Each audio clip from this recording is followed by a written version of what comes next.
आज हम जयशंकर प्रसाद जी के द्वारा रची हुई गुंडा कहानी का विवेचन करेंगे। लेकिन गुंडा कहानी के विवेचन में उतरने से पहले थोड़ा सा हम हिंदी आलोचना के क्षेत्र में कहानीकार के रूप में जयशंकर प्रसाद जी के बारे में जो समझ है थोड़ी सी उसकी बात भी करेंगे। ये आवश्यक है क्योंकि मुझे ऐसा लगता है कि कहानी का जयशंकर प्रसाद को उस गहराई से हिंदी कहानी की आलोचना के क्षेत्र में नहीं लिया गया या सही जगह पर रख करके उनको नहीं देखा गया है। यूं जयशंकर प्रसाद प्रेमचंद के समकालीन रचनाकार हैं और प्रेमचंद पर निश्चित रूप से सबसे अधिक बात हुई है कहानी के क्षेत्र में, और वो गलत भी नहीं है, होनी चाहिए, क्योंकि प्रेमचंद निस्संदेह बहुत ही श्रेष्ठ कहानीकार हैं और विश्व के श्रेष्ठ कहानीकारों में से एक हैं। लेकिन जब जयशंकर प्रसाद पर बात आती है तो उनके महत्व को मानते हुए भी कहानीकार के रूप में प्रायः उनकी कहानियों का जिस नजरिए से विश्लेषण करना चाहिए और जिस तरह से उनकी कहानियों को देखा जाना चाहिए उस तरह से नहीं देखा जा सका है। इसका कारण एक तो स्वयं कवि जयशंकर प्रसाद और नाटककार जयशंकर प्रसाद भी हैं, क्योंकि कवि के रूप में जयशंकर प्रसाद का कद इतना बड़ा है और एक नाटककार के रूप में भी उनका कद इतना बड़ा है कि जब कहानीकार जयशंकर प्रसाद को समझने की बात आती है तो उनके ये दोनों रूप कहानीकार जयशंकर प्रसाद को समझने में आलोचक की आंख के सामने बाधा उपस्थित कर देते हैं। प्रेमचंद का दायरा कथा साहित्य तक सीमित है मुख्य रूप से, और इसलिए प्रेमचंद का अध्ययन करते हुए कहानी के क्षेत्र में वैसी बाधाएं या वैसी बातें नहीं आती हैं जैसी जयशंकर प्रसाद पर बात करते हुए आती हैं। जैसे कई बार लोग ये कहते हैं कि जयशंकर प्रसाद प्रेमचंद से अलग तरह के कहानीकार हैं, मनोवैज्ञानिक कहानियां लिखते हैं, चरित्र प्रधान कहानियां लिखते हैं, और प्रेमचंद से जो जगह खाली रह जाती है कहानी के क्षेत्र में उसको उनके समय में जयशंकर प्रसाद भरते हैं। इस बात को आलोचक स्वीकार करते हैं। और आगे लेकिन जब बात आती है तो सामाजिक बनाम मनोविश्लेषणात्मक कहानियों की बात करके प्रेमचंद बनाम जैनेन्द्र से बात शुरू हो जाती है और जयशंकर प्रसाद पीछे छूट जाते हैं।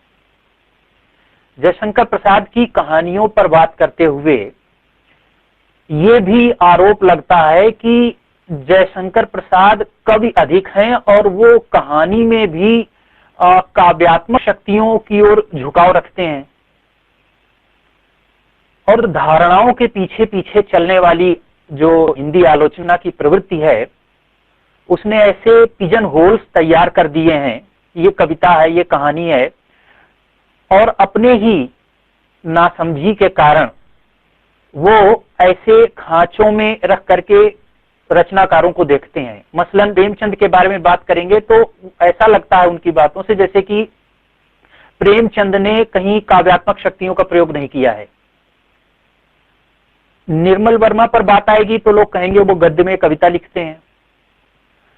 कहानी के अपने औजारों का प्रयोग कितना किया गया है। और जयशंकर प्रसाद पर भी बात आएगी तो वो जो छायावादी कवि की धारणा मन में बैठी हुई है उसके कारण लोग कहेंगे कि कहानियां तो अच्छी लिखते हैं लेकिन थोड़ा रोमांटिक झुकाव है, यथार्थ के प्रति वैसी गहरी दृष्टि नहीं दिखाई देती जैसी प्रेमचंद में है। ये सच भी नहीं है, ये धारणाओं के पीछे चलने की समस्या है। आलोचक स्वतंत्र रूप से नहीं देख पाता। इस धारणा का खंडन करने के लिए मैं कुछ एक उदाहरण दूंगा। एक तो मैं ये नहीं मानता हूं कि जो कहानी के अपने औजार हैं वो इतने शुद्ध रूप से कविता से या नाटक से अलग हैं कि बाकी चीजें कहानी की आलोचना के क्षेत्र में नहीं आनी चाहिए। जैसे मैं मानता हूं कि जयशंकर प्रसाद कवि हैं और समर्थ कवि हैं और काव्यात्मक शक्तियों का प्रयोग करते हैं, लेकिन प्रेमचंद और निर्मल वर्मा की बात आती है कई जगह पर तुलना करते हुए, तो मुझे तो लगता है कि प्रेमचंद ज्यादा बड़े कवि हैं। और हालांकि उन्होंने कहानी लिखी है, लेकिन उस कहानी में कविता किस तरह से है आप इसको देखिए। कविता का अर्थ होता है कि ऐसी कला जो देश कालातीत सत्य की ओर जाने का प्रयास करती है और सीधे भाषा की शक्तियों से अनुभव पहुंचाने का प्रयास करती है संप्रेषण में। जबकि हम कहानी, उपन्यास आदि रचनाओं की बात करते हैं, इन विधाओं की बात करते हैं, तो हमारा ध्यान ऐतिहासिक सत्य की ओर रहता है। और इसलिए कई बार कहा भी जाता है कि उपन्यासकार या कहानीकार काफी हद तक जर्नलिस्ट होता है, लेकिन इसके बाकी आधे बात पर ध्यान नहीं दिया जाता कि आधा तो वो जर्नलिस्ट होता है, लेकिन आधा कवि भी होता है। जैसे पूस की रात कहानी लीजिए। पूस की रात कहानी तो कहानी के अपने मानदंडों पर जो लोग मानते हैं शुद्ध रूप से कहानी है, किस्सा गो भी है, दृष्टिकोण, पॉइंट ऑफ व्यू जो है कहानी के भीतर जिस तरह से कहानी कही गई है कहानी के अपने उपकरणों से। लेकिन पूस की रात में देखिए कि प्रेमचंद कैसे रात का संदर्भ, रात शब्द से कैसे किन अर्थों की व्यंजना करते हैं। रात, ये बार बार वाक्य आता है पूस की रात कहानी में, 3-4 बार ये वाक्य आता है और बीच में आता है कि सप्तर्षि अभी आधे भी आसमान में ऊपर नहीं चढ़े, न जाने कितनी रात बाकी है। अब ये जो न जाने कितनी रात बाकी है, और इसी तरह से और कई जगह आती है जहां पर रात शब्द पहले संदर्भ के भीतर आता है, जो पूस की रात का कहानी के भीतर संदर्भ है, फिर बाहर जाता है कौन सी रात है ये, जमींदार के द्वारा शोषण की रात है या पूरी जो व्यवस्था या औपनिवेशिक व्यवस्था उसकी रात है, और उस किसान की उम्मीद जो संघर्ष कर रहा है। और ये रात जो है संदर्भ के भीतर आती है, फिर संदर्भ के बाहर जाता है ये शब्द, फिर संदर्भ के भीतर आता है, और इस तरह से जो आवर्तन है कविता में होता है, जिसके सहारे उसके रात का जो बोध है वो गहराता चला जाता है। लेकिन ये जो बोध है रात का, अंधेरे का, ये आलोचक जब निराला के यहाँ राम की शक्ति पूजा कविता में जाएंगे तो वहां दिखाई देता है। वहां इसलिए दिखाई देता है क्योंकि राम की शक्ति पूजा का जो फॉर्म है, रूप है, वो स्पष्ट रूप से कविता का है। इसलिए वहां लिखा जा रहा है कि रावण महिमा श्यामा विभावरी अंधकार, तो आलोचक को अंधकार गहराता हुआ दिखाई देता है कि कैसे श्यामा से, विभावरी से और अमानिशा और उगलता गगन घन अंधकार, और अंधकार को कैसे गहराते जाने का बोध कैसे राम की शक्ति पूजा में काव्यात्मक शक्तियों, भाषा की जो आवर्तन की शक्तियां हैं उनके सहारे पैदा किया जाता है। लेकिन पूस की रात कहानी में ये नहीं दिखाई देता। क्यों? क्योंकि उसका फॉर्म, उसका जो रूप है वो आलोचक के मन में बैठा हुआ है कि ये कहानी है। इसी तरह से और कहानियों को जोड़कर देखिए, पूस की रात कहानी से फिर कफन कहानी का संबंध जोड़ करके देखिए, तो पूस की रात में भी अलाव है और कफन में भी अलाव जलता है। लेकिन पूस की रात का जो अलाव है उसकी भूमिका अंधेरे से लड़ने में है, 2 क्षण के अलाव के प्रकाश में। और कफन कहानी में जो अलाव है वहां रात भी है, जिंदगी में वो रात है, अंधेरा है, लेकिन रात जिसके भाग्य में पड़ी है वो उसको झेल और भोग रही है।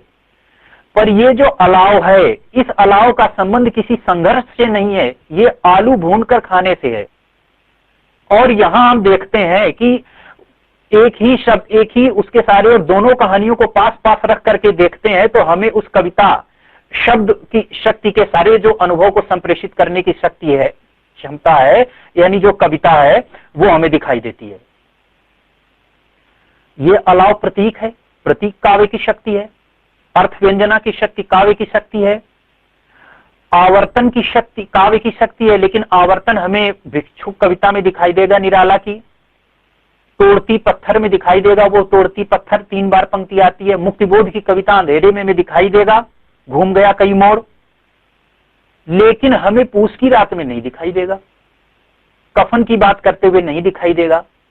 तो इस प्रकार आंखों पर पट्टी पड़ जाने का कारण क्या है?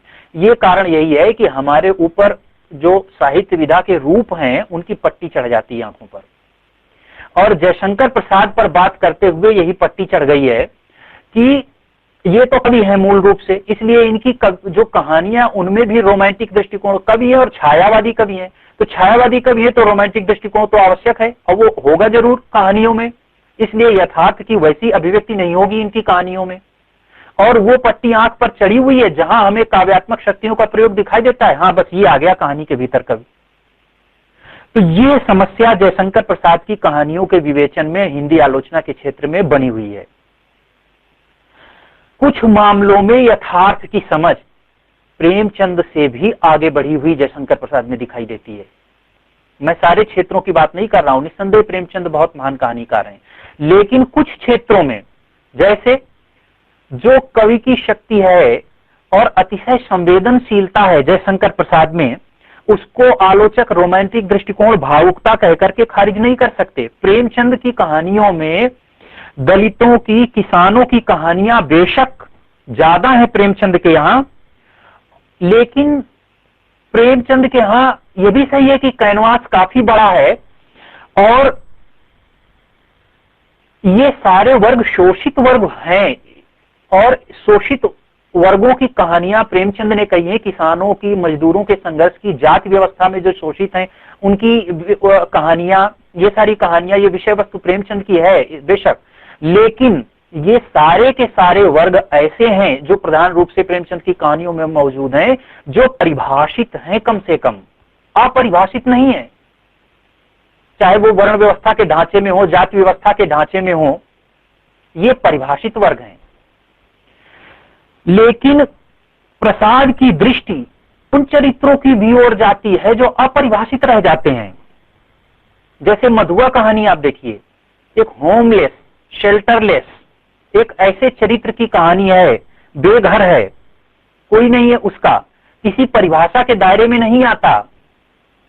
परिभाषा के दायरे में जो है उसके तो संघर्ष का, उसका तो दुश्मन भी स्पष्ट है, लेकिन ये यहां जो चरित्र लिया गया है वो कैसा चरित्र है ये आप देखिए। इसी तरह से उनकी दुखिया कहानी, आकाशदीप कहानी,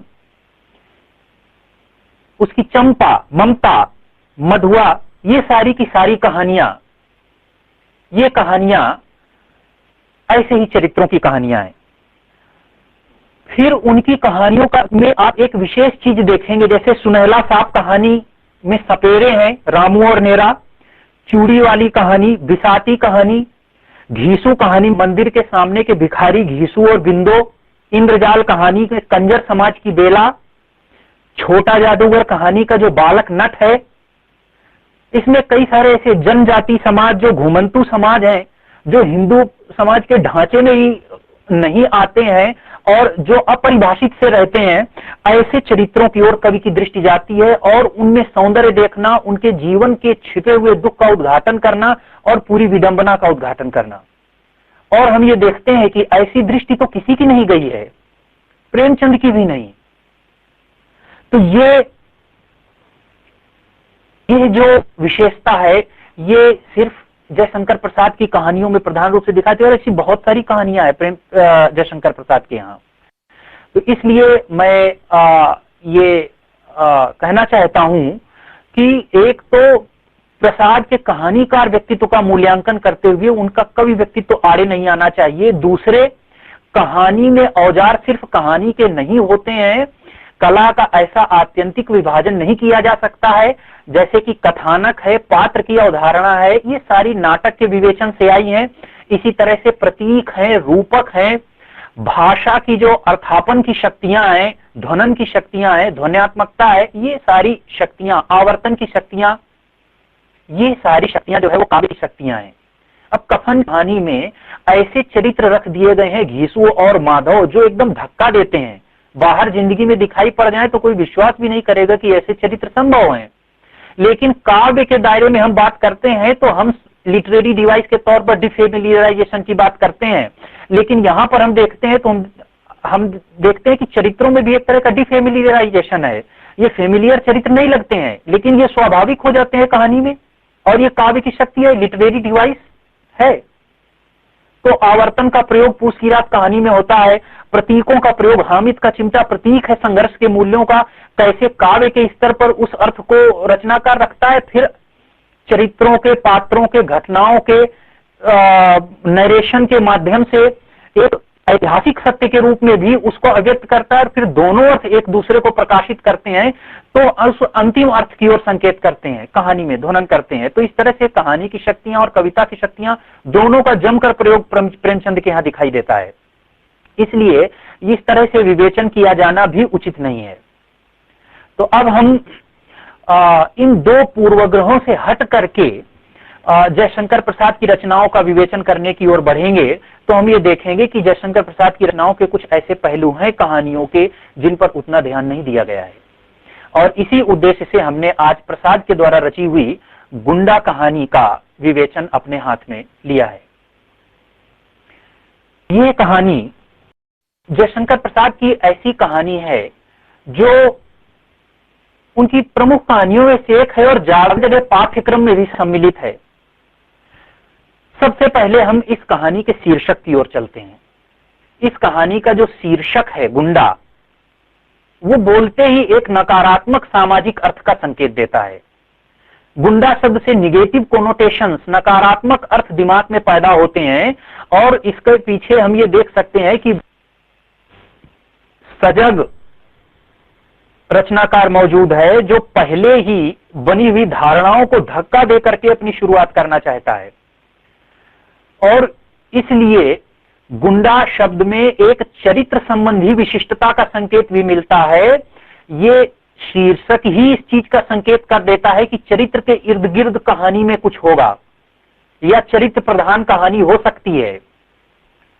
एक अभिजात वर्गीय रुचि को धक्का देता है, और गुंडा ऐसा चरित्र दिखाई पड़ता है जो सामाजिक जो मर्यादाएं हैं, जो समाज में रहने के तौर तरीके हैं, नैतिकताएं हैं मानी हुई, उनको धक्का देता है, उनको तोड़ता है। इससे यह भी पता चलता है कि कुछ विद्रोही किस्म का चरित्र हो सकता है।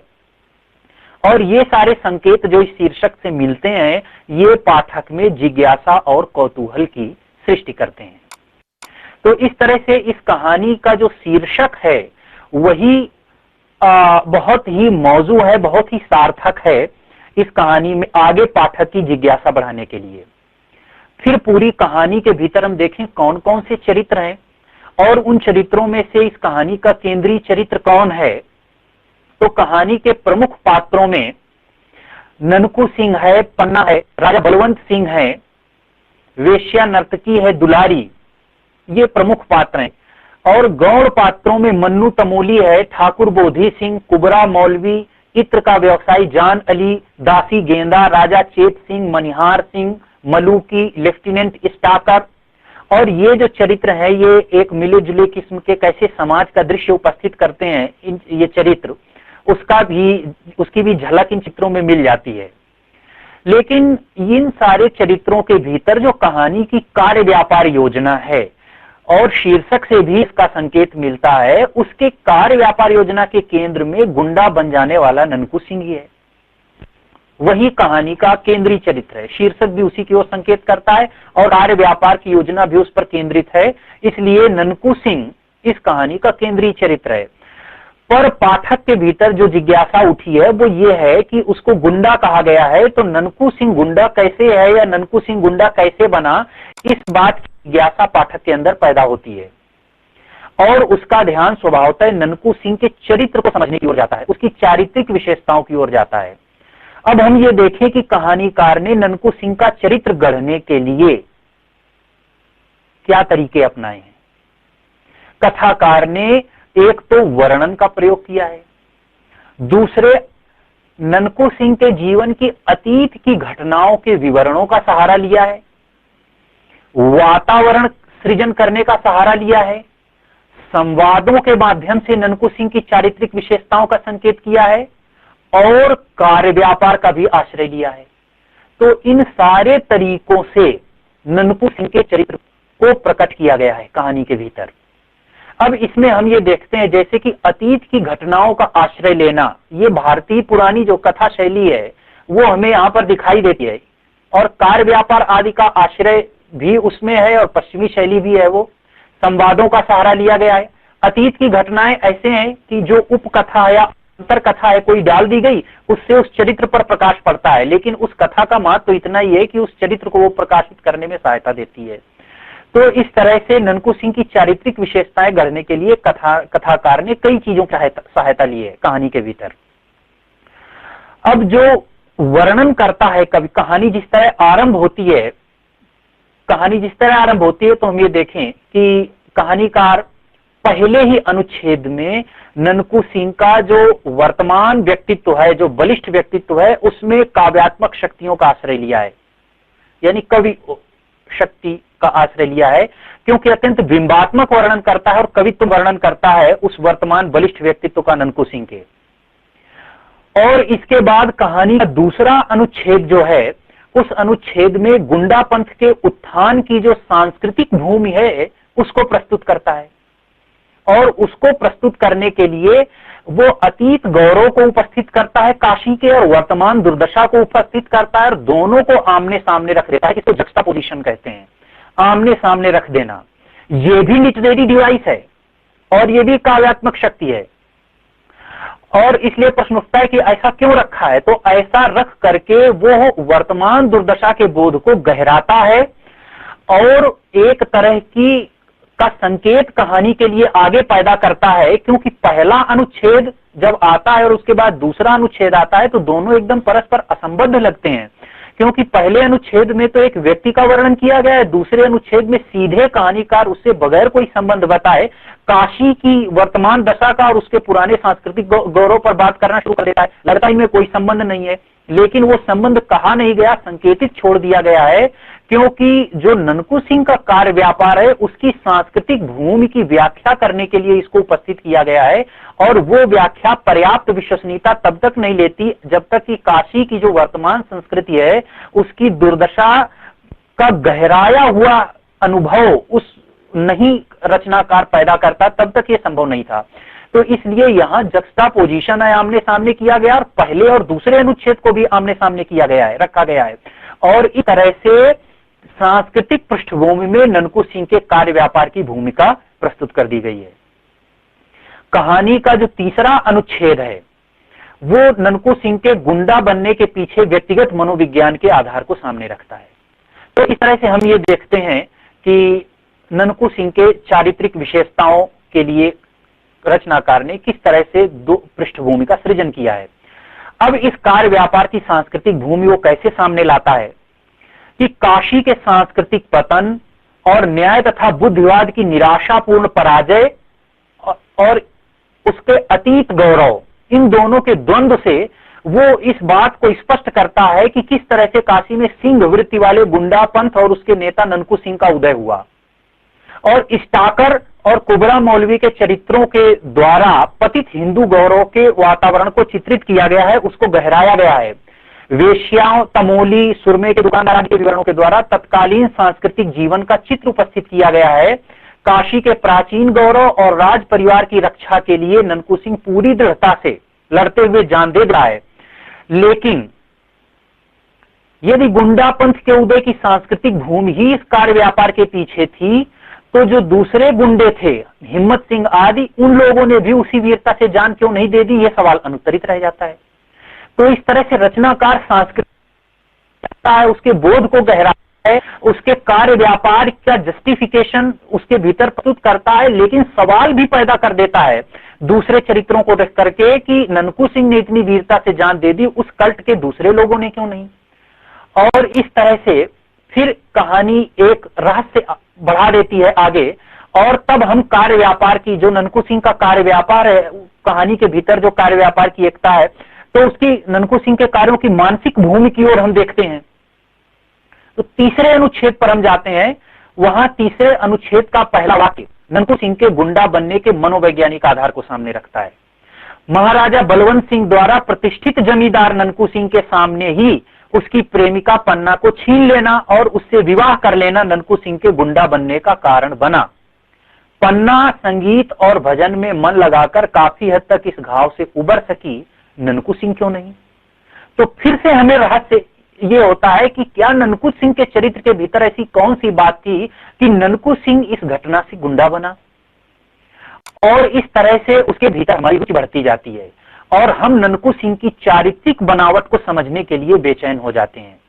और यहां पर आकर के हम देखते हैं कहानी के रचाव में कि ननकू सिंह में जमींदारी की आन बान, कुलीनता और ठकुराई का अत्यधिक दर्प है।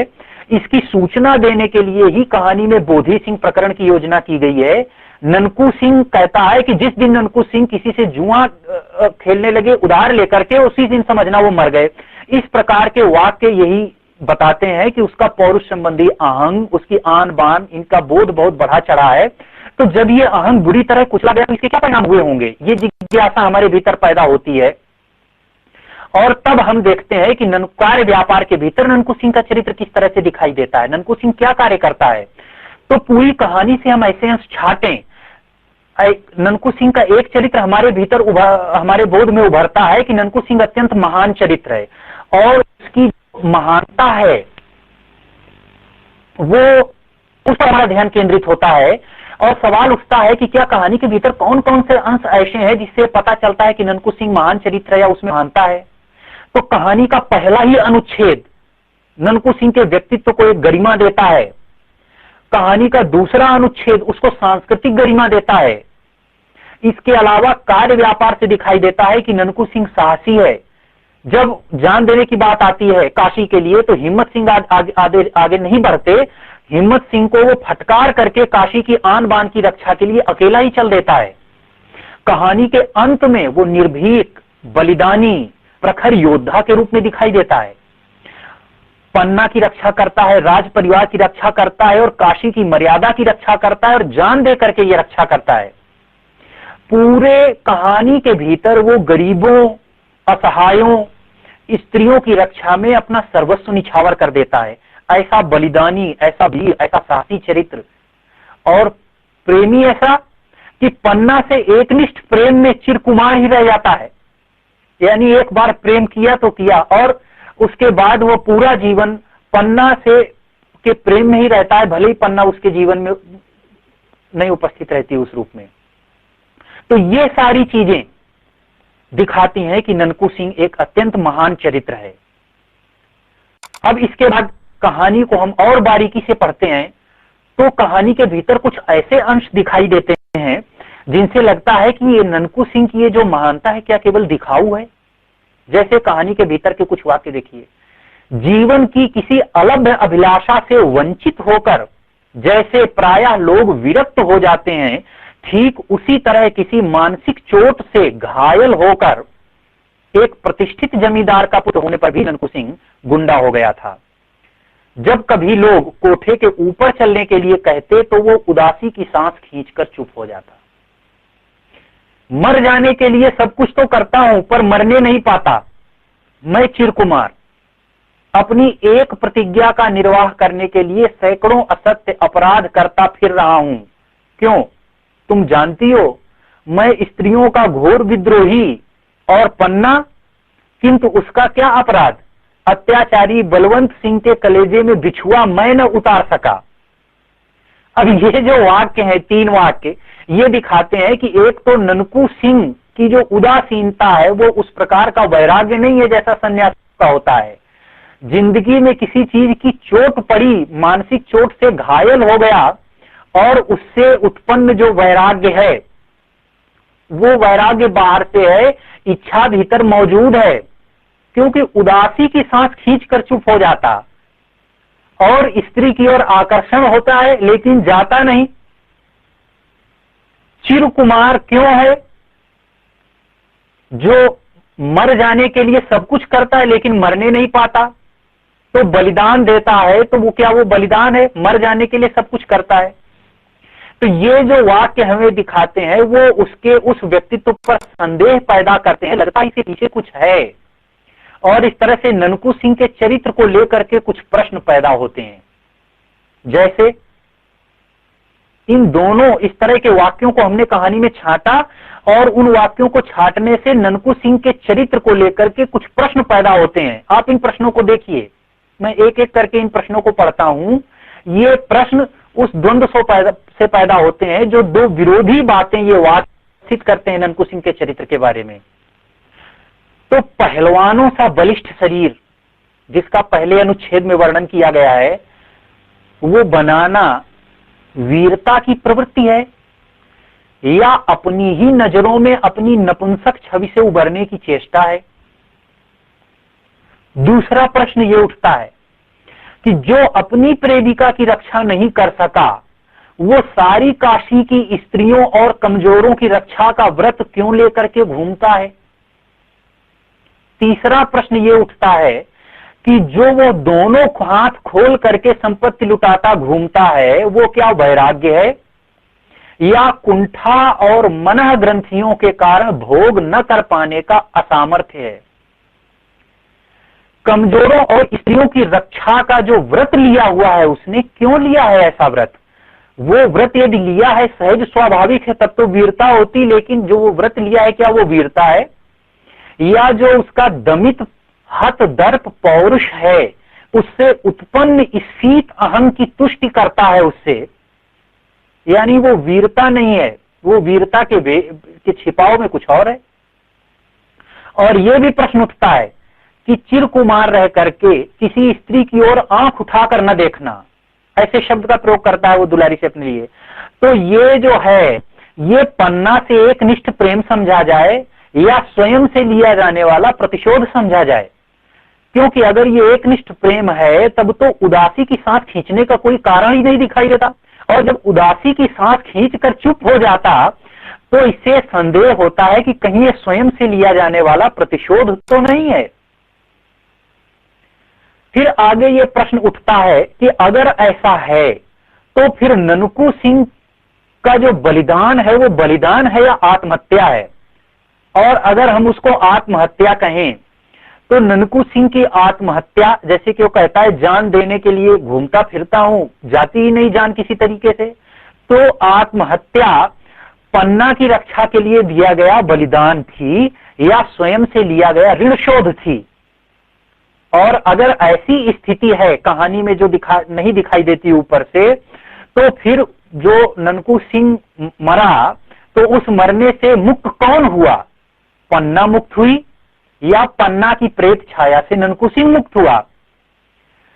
और फिर इसके आगे प्रश्न उठता है कि क्या ननकू सिंह की मृत्यु किसी और तरह संभव थी? मृत्यु के लिए वो जान देने के लिए घूमता फिरता है, कोई तरीका नहीं आता। और अंत में बलवंत सिंह और पन्ना का जो पुत्र है चेत सिंह, उसकी रक्षा के लिए, और इसका संकेत कहानी में दिखाई देता है कि चेत सिंह ने नजर उठाकर उसकी ओर देखा जिस समय गुंडे का अंग अंग कटकर गिर रहा था। तो उनका जो पुत्र है चेत सिंह, उसकी रक्षा ननकू सिंह ने जान देकर क्यों की? तो क्या बलवंत सिंह ने उसके पौरुष को जो बुरी तरह कुचला, उसी पौरुष ने बलवंत सिंह के असहाय परिवार और वंश की रक्षा करके अपनी श्रेष्ठता साबित की? तो क्या ननकू सिंह की जो मृत्यु है, वो स्फीत अहं की पीड़ा से अपनी मुक्ति भर थी? और तब यह प्रश्न उठता है कि ननकू सिंह की मृत्यु का सबब क्या है? क्या ननकू सिंह ने काशी की आन बान और राज परिवार की मर्यादा की रक्षा की सांस्कृतिक प्रेरणा से बलिदान किया, यानी इस गौरव के साथ उसको देखा जा सकता है? या जिस पृष्ठभूमि में उसके कार्य उन वाक्यों के प्रकाश में देखने पर दिखाई देते हैं, उनमें देखा जाना चाहिए इसके? और तब इस चरित्र के संबंध में जो जटिलता पैदा होती है, जो रहस्य पैदा होता है, उसको हम देखते हैं कहानी के मुख्य संघर्ष में। कि कहानी का मुख्य संघर्ष हम किस धरातल पर पढ़ें? अगर कहानी का मुख्य संघर्ष हम सांस्कृतिक धरातल पर पढ़ते हैं, तो उस धरातल पर पढ़ने पर यह कहानी किस तरह दिखाई देती है? ननकू सिंह के नायकत्व के ग्लैमर से भरी हुई कहानी है, जिसमें काशी की समाप्त प्राय प्राचीन संस्कृति अपनी आन बान की रक्षा का संघर्ष करती हुई अपने उज्जवल रूप से अभिभूत कर जाती है। और ननकू सिंह का चरित्र कैसे उभरता है? उसी के नवयुगीन प्रतिनिधि के रूप में। लेकिन अगर हम मनोवैज्ञानिक धरातल पर उतर जाते हैं उन वाक्यों के सहारे, जैसा कि उसमें संकेत करते हैं, तो मनोवैज्ञानिक धरातल पर पढ़ने पर कोई ग्लैमर नहीं रह जाता। नायक तो विलुप्त हो जाता है।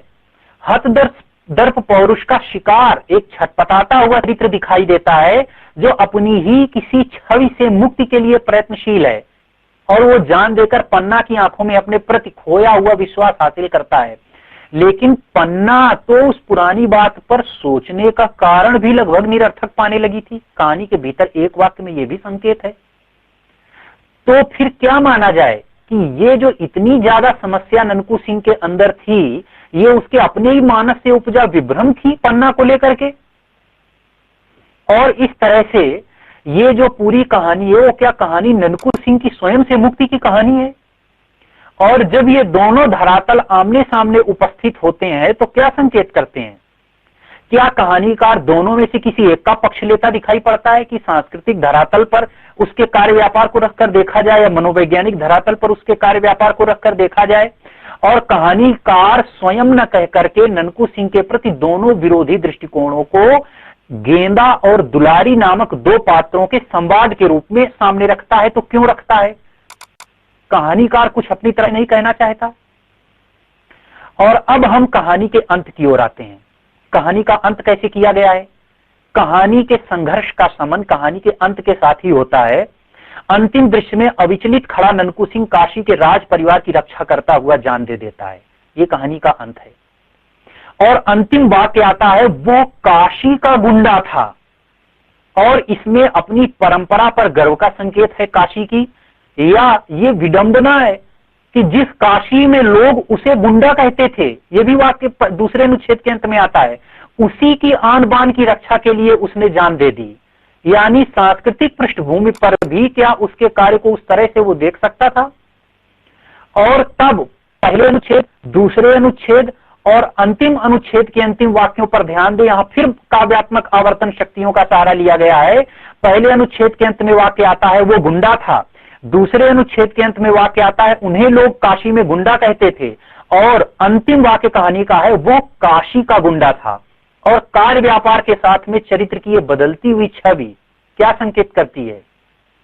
व्यक्तिगत कार्य के स्तर पर वो एक नकारात्मक चरित्र यानी गुंडा है, परंतु कल्ट के रूप में सामाजिक भूमिका ले लेने पर उसकी अलग ही सामाजिक पहचान बन जाती है।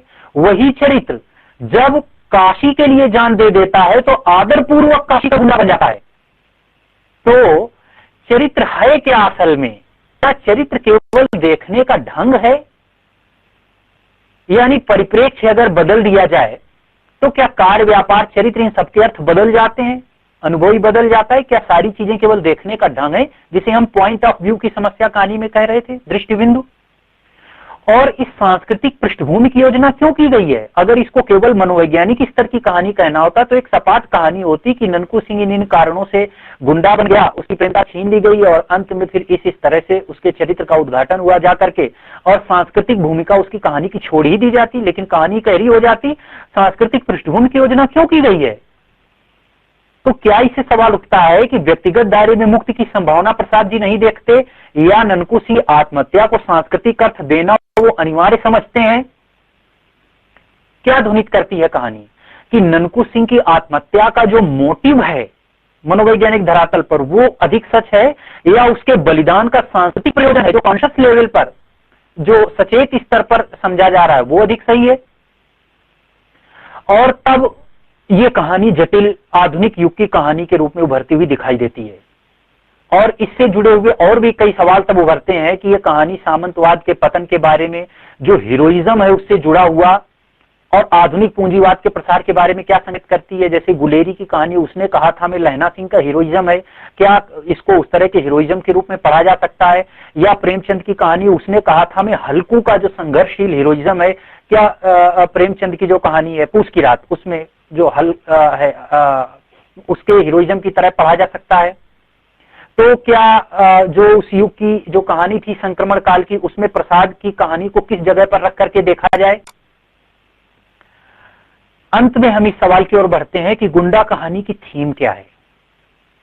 जो काशी का पारंपरिक संस्कृति वाला समाज है, उसमें गुंडा के कार्य और बलिदान, ग्लैमर और नायकत्व का गौरव पाते हैं, परंतु समाज में उसके जो कारण समझे जाते हैं वे वास्तविक नहीं है। वास्तविकता उनके पीछे छिपे मोटिव में है, जिनके दिखाई देने पर गुंडा के कार्य दयनीय छटपटाहट में और बलिदान अपनी मुक्ति के लिए विवश आत्महत्या में बदल जाते हैं। तो ये जो पीछे मोटिव है और बाहर जो प्रयोजन है दिखाई देने वाला, उसके बीच में भारी अंतर है। और समाज के मूल्य भी समाज की अपनी हित रक्षा के लिए विकसित होते हैं। लूटपाट करने वाला जो गुंडा था आरंभ में, वो समाज के लिए जान दे देने के कारण गौरवमय नायक काशी का गुंडा बन जाता है। और आधुनिक मनोविज्ञान के प्रकाश में हम देखें तो पता चलता है कि इन सामाजिक मूल्यों का व्यक्ति की भीतरी वास्तविकता से कोई नाता नहीं है। इस सच्चाई के खुलने पर फिर कार्यों के सामाजिक अर्थ बेमानी हो जाते हैं। तो प्रश्न ये उठता है, जो प्रश्न उठाती है ये कहानी थीम के भी स्तर पर, कि ये जो नायकत्व है या ग्लैमर की आभा से रहित जो जगत है, आधुनिक पूंजीवादी जगत जो है, जिसमें उस पृष्ठभूमि पर उस कार्य व्यापार को नहीं देखा जा सकता और जिसमें बाहरी जगत के प्रयोजनों पर विश्वास नहीं बचा है, तो उसमें आधुनिक मनुष्य की नियति क्या होगा? वो मोटिव खोजते हुए कहां पहुंचेगा? और जो बाहर अपने कार्य को अर्थ नहीं दे सकता है सांस्कृतिक स्तर पर, तो ऐसी स्थिति में वो खुद से कैसे उबरेगा? जो आधुनिक मनुष्य है, इस संकट का संकेत करती है, जो कि आधुनिक सभ्यता का संकट है, जो कि व्यक्तिवादी समाज का संकट है। अब इसके बाद कहानी में शिल्प संबंधी कुछ बातों की मैं चर्चा करूंगा कि ये एक चरित्र प्रधान कहानी है जैसा कि हमने देखा, लेकिन लेखक ने आत्मकथात्मक शैली नहीं अपनाई है, बल्कि वर्णनात्मक तटस्थ शैली अपनाई है। पर जहां उसको चरित्र का समीपी अनुभव व्यक्त करना है, वहां वो आत्मकथात्मक ढंग से उसको व्यक्त करता है। इसके बावजूद कथावाचक लगातार उससे अपनी दूरी बनाए रखता है चरित्र से। चरित्र के बारे में वो अपनी कोई भी व्याख्या नहीं देता, उससे हमेशा जो नरेटर है वो बचा रहता है। और चरित्र के बारे में दोनों ही विरोधी दृष्टिकोणों को उपस्थित करने के लिए वो दो पात्रों के संवाद की शैली का आश्रय लेता है, गेंदा और दुलारी के, पाठक को संकेत देने के लिए। ये बात ही अपने आप में दिखाती है कि प्रसाद जी कितने सचेत कहानीकार हैं। इसके बाद पूरा जो कार्य व्यापार है उसमें एक तो सांस्कृतिक भूमि दी गई है कार्य व्यापार को, और दूसरे व्यक्तिगत भूमि दी गई है। और सांस्कृतिक और व्यक्तिगत भूमि के बीच में उस कार्य व्यापार को रख दिया गया है और अर्थ संधान का कार्य पाठक के ऊपर छोड़ दिया गया है। कहानी में के वाक्यों को, जैसे कि हमने देखा कि अलग अलग चरित्रों के बारे में अलग अलग छांट करके हम पढ़ें, फिर उसके आवर्तन का हम देखें शब्दों का, और इन सब चीजों को ध्यान देकर के अगर हम पढ़ें तो परस्पर विरोधी किस्म की बातें उभरती हैं। और इसलिए हमने पहले भी कहा था कि किस तरह से कहानी के भीतर काव्य की शक्तियों का आश्रय लेते हैं, कहानीकार सब लेते हैं। और गुंडा शब्द भी अलग अलग जगह अलग अलग अर्थ ध्वनित करता है। जैसे कि हमने आवर्तन में देखा, वो गुंडा था, उन्हें लोग काशी में गुंडा कहते थे। वो गुंडा था तो सीधे ये बताया गया वो गुंडा था, और उन्हें लोग काशी में गुंडा कहते थे। ये लोगों का ढंग है देखने का, जिससे प्रयोजन, सांस्कृतिक प्रयोजन के स्तर पर उसकी कल्ट को का संकेत दिया जा रहा है। और फिर वो काशी का गुंडा था, इस जगह गुंडा का अर्थ आकर बदल जाता है। फिर दृश्यों को उपस्थित करने में भी हम देखते हैं कि बिंबात्मक शक्तियों का भी आश्रय लिया है प्रसाद जी ने। जैसे पहला ही अनुच्छेद बिल्कुल बिंब सामने रख दिया जाता है उसका। इसी तरह से बीच में भी ऐसे वाक्य आते हैं, एक अपरिचित वीर मूर्ति, शस्त्रों से लदा हुआ देव, ये बिंब है, दृश्य बिंब। तो बिंबात्मक शक्तियों का भी आश्रय लिया गया है। तो इस तरह से हम देखते हैं कि शिल्प जो कहानी का है वो बहुत ही सशक्त है। और जयशंकर प्रसाद बहुत आगे के प्रश्न उठा जाते हैं, जो कि उसने कहा था कहानी के लहना सिंह को अगर हम देखें तो उसमें भावुकता दिखाई देती है, उसका बलिदान के स्तर पर ही उन कार्यों को हम देखते हैं उसकी पृष्ठभूमि में। लेकिन गुंडा में आकर दोनों पृष्ठभूमियों को रख दिया गया है, और बलिदान के स्तर पर भी कहानी को पढ़ सकते हैं और विवश दयनीयता के स्तर पर भी कहानी को पढ़ सकते हैं। और दोनों अर्थों को आमने सामने रख दिया गया है, जो परंपरागत समाज है और जो आधुनिक समाज है। और फिर उनकी टकराहट के बीच में जो पाठक है उसके ऊपर अंतिम अर्थ जो कहानी का है, जो व्यापक अर्थ है, उसको खोजना उसके ऊपर छोड़ दिया गया है। और ये जो सचेतता है ये हमें पूस की रात में भी नहीं दिखाई देती है। पूस की रात में भी एक तरह का गौरव हल्कू के कार्यों के साथ लगा हुआ है, और कफन कहानी में भी नहीं दिखाई देती, जहां गौरव पूरी तरह छिन गया है। तो ये जो परिवर्तन है इसका संकेत गुंडा कहानी में ही मिलता है।